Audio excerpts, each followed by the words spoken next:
Origin of public administration from international perspective.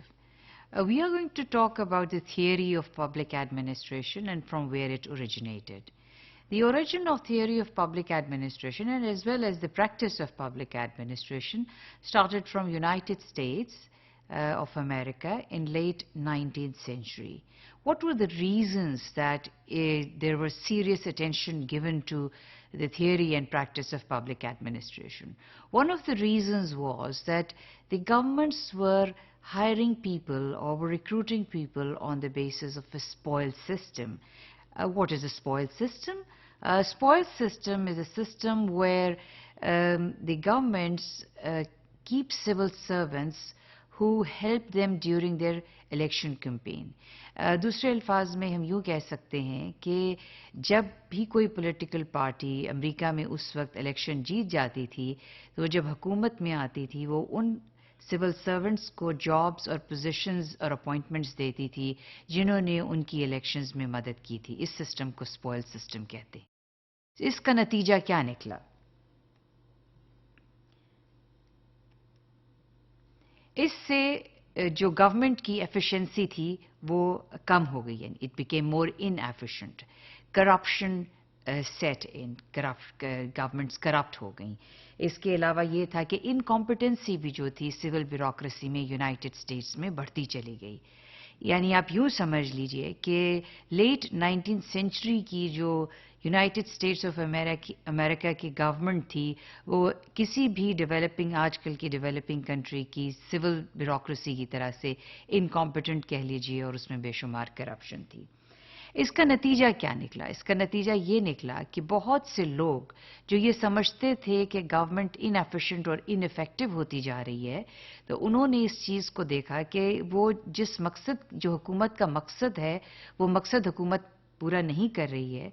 लिहाजा उन्होंने सोचा कि इस सिस्टम को तब्दील होना चाहिए. यानी इस जो उनका निज़ाम है जो उनकी एडमिनिस्ट्रेशन है उसमें एक तब्दीली चाहिए. किस तरह की तब्दीली चाहिए?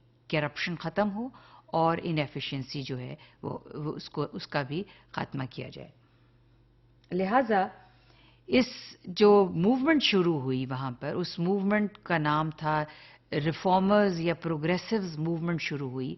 और ये मूवमेंट जो थी वो इसका ऊपर जिसका इन्फ्लुएंस था वो फ्रेडरिक डब्ल्यू टेलर की साइंटिफिक मैनेजमेंट जो है उसका बहुत ज़्यादा इन्फ्लुएंस था.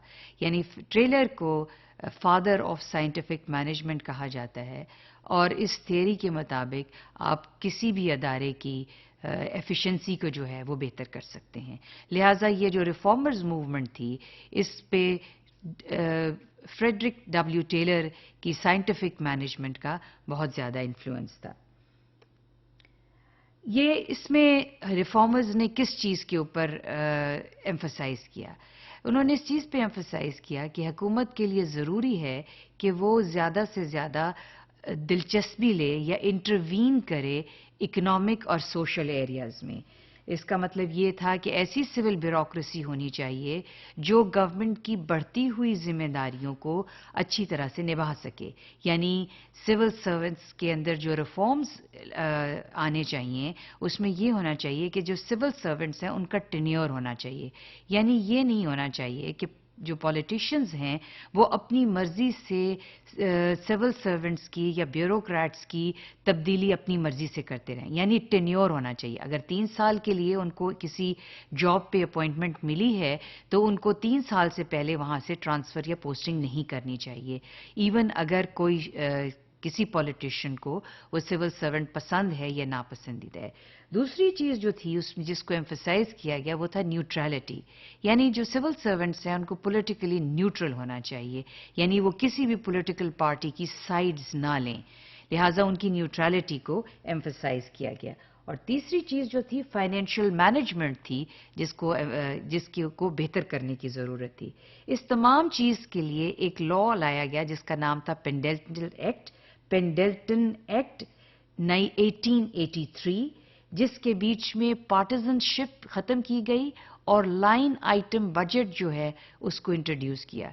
यानी फाइनेंशियल मैनेजमेंट को इम्प्रूव किया गया और इसके साथ सिविल सर्वेंट्स जो हैं उनके لیے نئے رولز لائے گئے کہ ان کے ٹینیور اور ان کو کمپیٹنٹ لوگوں کو ہائر کیا جائے اور اپوائنٹ کیا جائے. ان کا ٹینیور مکمل ہونا چاہیے اور سول سرونٹس جو ہیں وہ نیوٹرل ہوں.